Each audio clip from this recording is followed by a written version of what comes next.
Guys, we're going to try something today, just for the hell of it, to see if it does or doesn't work. I'm going to record with both the 3D camera and the regular camcorder that seems to be screwing up. And I want to see if I could do picture-in-picture with one or the other while the other one is playing as well. This way you have the option. Yes, you have an option of watching two crappy videos. So I'm in the van, and I want to start working on, well, first let me get the phones out of my pocket because I'll destroy them for sure.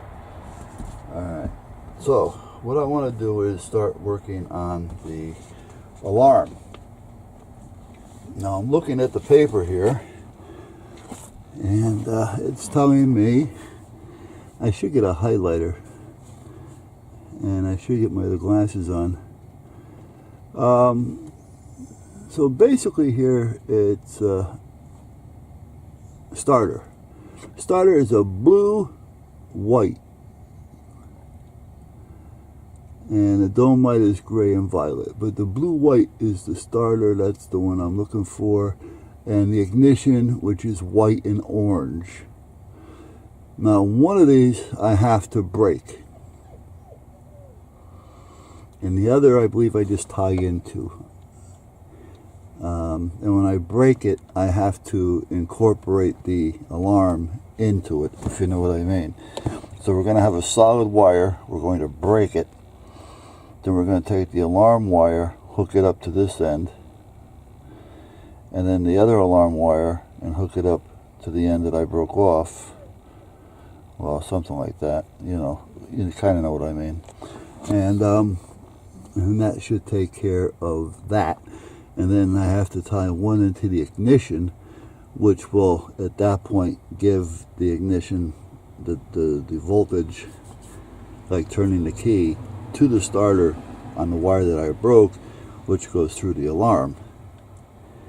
And I think that's how it's going to work. I think. I'm just talking out loud at this point.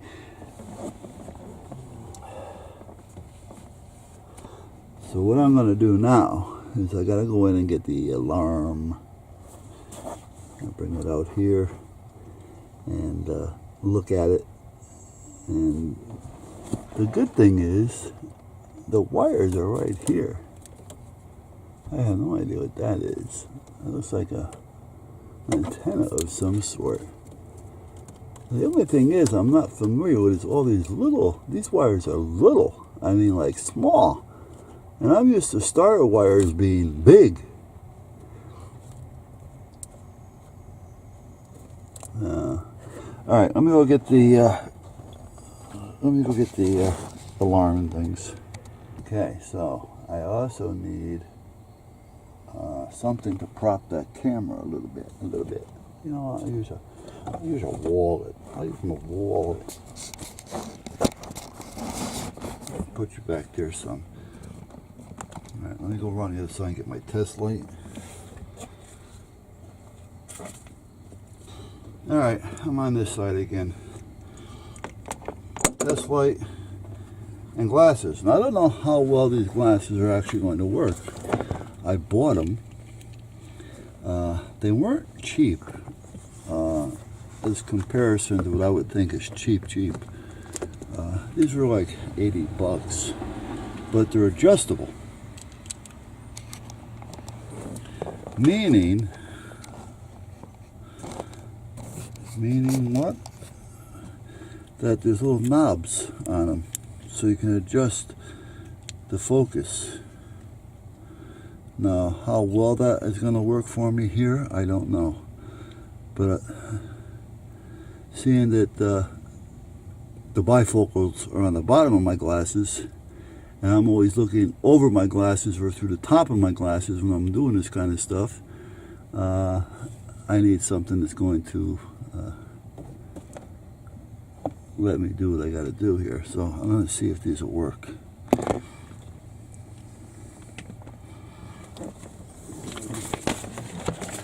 Now, well, again, if I can look through them and not over the top of them,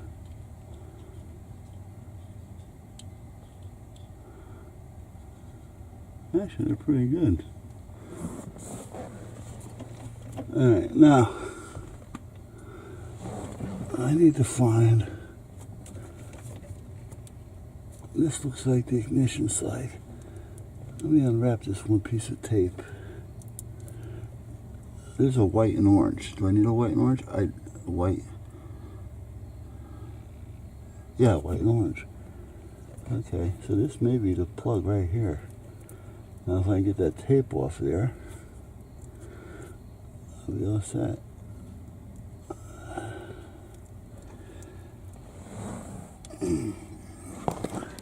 I'm working up here, by the way. I gotta get this tape off, because I believe this white and orange is the one that I need. And also, if that's the case, there's also a blue and white one there. I think it's blue and white.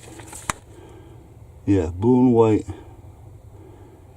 which would be a blue stripe. I mean, blue wire with a white stripe, and white and orange, which is a white wire with an orange stripe. So I'm going to see if I can get that tape off there. The end was just showing, and when I went to touch it, I pushed it down, and now it doesn't want to come back out. So let's do it this way.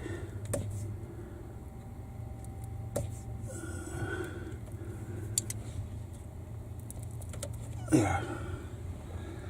Okay, I'll throw that underground on the driveway, and I'll end up stepping in it later. And it'll be driving me nuts.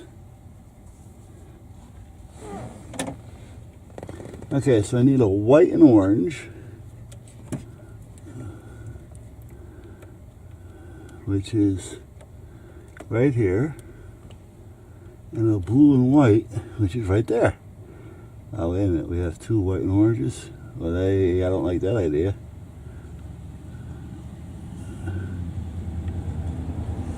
Well, there's a blue and white.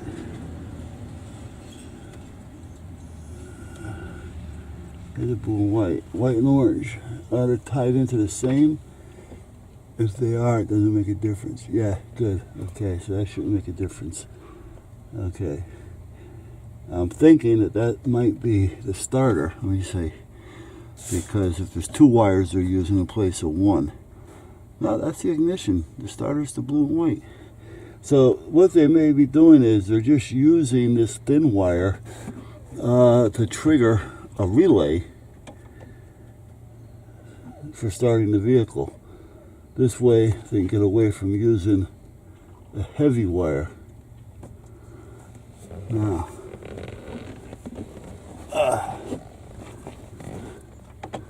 I do notice back here a heavy wire, but I don't see anything to relate to the colors that I need.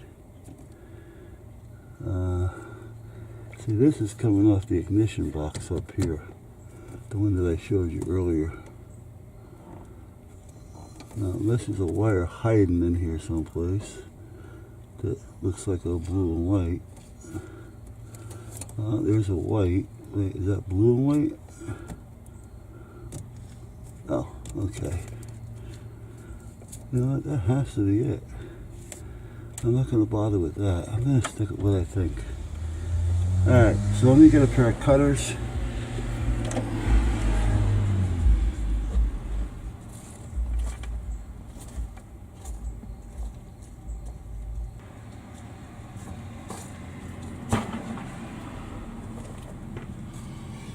Alright, so let me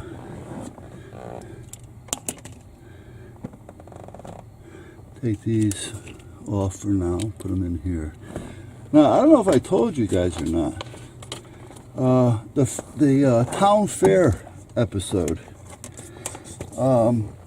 What I thought was going to be a pleasant transaction, and started out as such, ended up being a nightmare. A royal pain in the ass. And what I mean by that is, Let me find that wire first. Now this wire, I should move the van. Ow! Not my finger.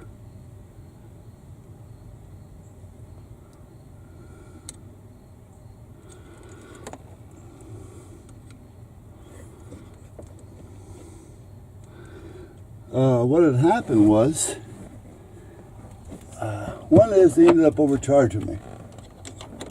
And they gave me a good deal, and then they overcharged me.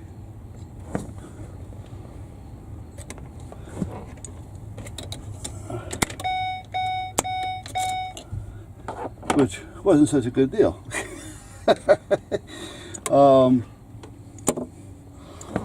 So I went through the whole episode with them with the wrong tires.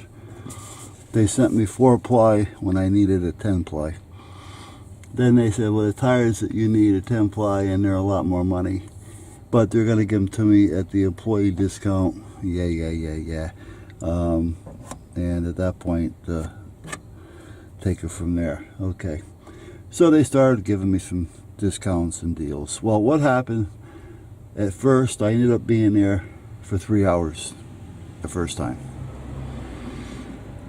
I was told I had an 8:30 appointment. Well, when I got there, apparently there was another 10 people in front of me or better that also had an 8:30 appointment. And I remember telling them on the phone when I bought the tires that I don't have that kind of time to hang around. So it's important that I get in and out of there. And they assured me that I would. Well, 3 hours later, find out that the wrong tires. And I'll tell you, I appreciate that they did find out. The guy that was installing them, the kid that was installing them, was on the ball. I mean, he realized that I needed a LT, and they just sent a T. So, or they sent, I forgot what it was. And the tires look identical except for the marking, you know, on the lettering. So it was good that he caught that, which was great. So, I mean, it tells me this guy was on the ball. But by the time he caught it, he had all the tires and rims broken down. And he was getting ready to put the new ones on. That's when he noticed it. So he gets hold of the manager, and the manager comes out, and we're talking. Because I'm standing outside the bay. I just can't sit inside and watch TV. You know, I have to be doing something. So I stand outside and I walk around. You know, I find things to do. And at that point, he disappears for a few minutes, comes back with the manager. Manager says, oh, we got the wrong tires here. And the other ones are going to be I forgot if it was $184 or $189 a piece versus the ones that I was buying that was coming in about $124 a piece. So there was a little bit of a difference there. You know, we're talking a few $100s. But he was going to give them to me for so-called employee discount, and he was going to make it easy on me. So he did somewhat, and I ended up getting out of there. I got the prices written down. What normally would have cost me like $800 ended up costing me $622, something like that. So I saved some money. Now, meanwhile, when I'm getting ready to leave, I told him, I said, listen, I'm taking my tires with me. So don't be charging me a fee, because they normally charge you $2 per tire. Now, I'm not taking the tires because of the $2 the tire. I'm taking the tires because they're good tires. I'm going to put them back on the van if I want in the summertime. Because the ones I have, they're more or less a winter tire. Yeah, I may just pick up another set of rims. So, not a problem. Now also, this has that air pressure tire thing on it, you know, where if one tire's low, it'll notify you. And all those were good, because when they put the old tires back on, while they were waiting for the other tires to come in, I was going to come back home. So they put the old tires back on, and everything was still fine. So there was no issues with them.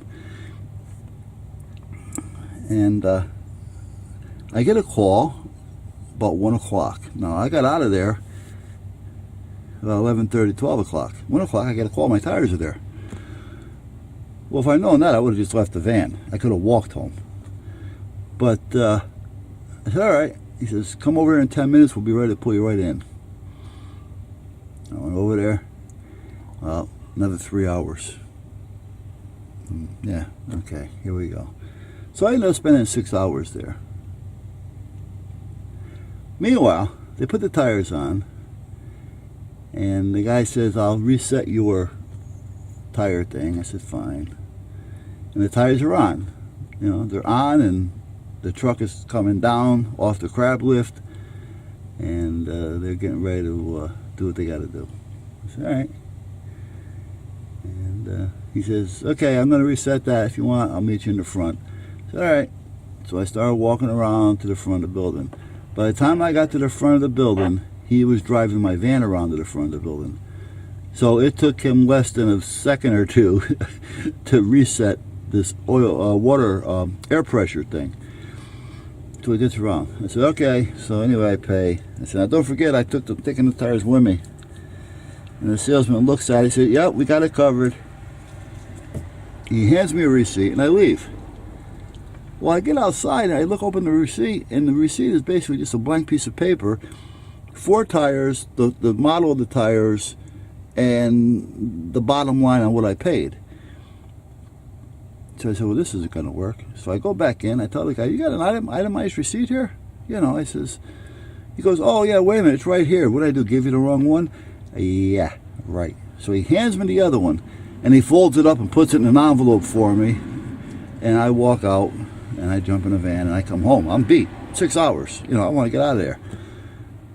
So I'm in the shop, and I'm looking at it. Well, they charged me for 2 tires, not taking them. So that was $4, which is not a big deal, but I shouldn't have been charged for it at all. Then they charged me another $20 for resetting the button, you know, resetting the air pressure, which I could have done myself, you know, in 2 minutes. So I said, well, okay, that's not right. And then they charged me, I forgot what, it was something else too. But so meanwhile, I call up the corporate office, and I get a guy on the phone. He says, well, that air pressure thing, he says, it's not just resetting it, he says. We had to put new things in the rim. He says, new valves and all that kind of stuff. I go, you what? Yeah. I said, no, I don't go for that. Yeah, I don't, no, I'm not falling for that one. I says, everything that was in there was good because they put the tires back on to start with. You weren't there. Tires came off, tires went back on. Those things were so good. All right, so the second time, I have no idea. Couldn't tell you. All I know is I'm not paying the $20 for that. Because, well, we got to do this, we got to do this. No. So he says, all right, I'll send you a check for, I think it was like $28 and change. I said, all right, I haven't got it yet, but all right. So I came out here yesterday. Here I get off track again. I came out here yesterday, and the truck has been riding real hard, you know, harder than normal, you know, and usually they ride harder when the tires are worn down. You know, new tires usually give you a pretty good ride, and the tires that were on there were 10 ply, so, you know, it's not that I went with a heavier ply or anything like that. But meanwhile, I'm saying, you know what, I'm just going to drop the air pressure about 5 pounds per tire. So I'm going to check them first to see what they have them at. I'll check all the tires. So I checked the passenger front. It came in at 48 pounds. 48 pounds. Well, that's not a right one. All right. And then I go, let me check the rear. So I checked the passenger rear. 62 pounds. What? So I go around to the driver's rear.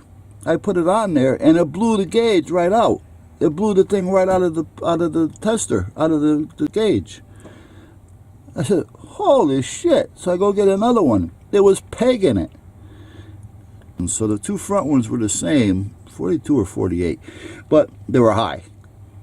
The two rear ones were totally off. One of them way off because it blew the gauge right out of the tube, and the other one was 60 some odd pounds. 62 pounds, I think. So I said, these guys don't even put the right air pressure in these things. You know, no wonder the truck's riding like crap. So I started letting some of the air out. So I let out a little bit more than I should have, which is not a big deal. I'm down to like 28 pounds, but that's a little low. All right? I want to bring it up to about 32, 35. You know, I'm going to see what they recommend, and then I'll, you know, keep it on the low side of the recommendation, because usually they recommend between this and that. I haven't had a chance to look, but when I hit that, and it blew the gauge right out of the tube. Poof! Holy shit! You know, and the other one being 60, so, you know, lucky these tires didn't blow off the rims. So, but meanwhile, I didn't tell them that yet. Oh, and when I was checking these, where I was going, is that all the valve stems are all the old stems. So they didn't even put on new valve stems. Now, this is just one of those typical things to where, you know, if a customer can't see it, he's not going to know, so let's charge him regardless. You know, that type of thing. So what was going to be a fairly decent transaction turned out to be a real nightmare at this point. And dangerous, because I could have had a problem there. Alright, so meanwhile, this blue wire, I'm almost positive is the one that I have to deal with. I'm not getting a reading on it. And I should. Not unless I have to crank it to get the reading. Well, that may be. If it's a starter wire, I may have to be cranking it. Alright, well, let's crank it then.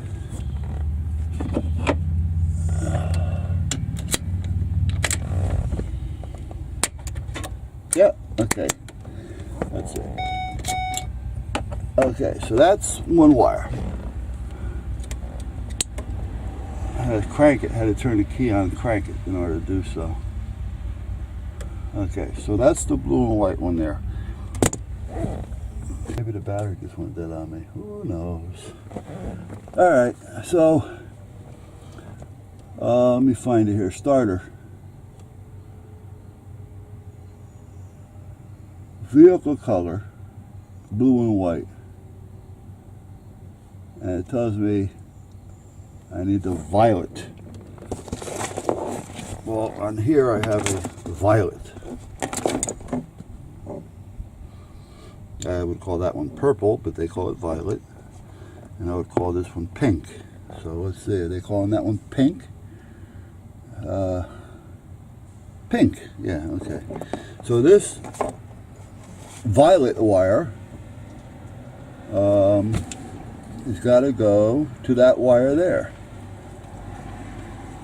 Now, does it get tied in or does it separate? That's what I'm trying to find out here. Now, it also tells me on that violet wire, which is also the blue and white, ignition switch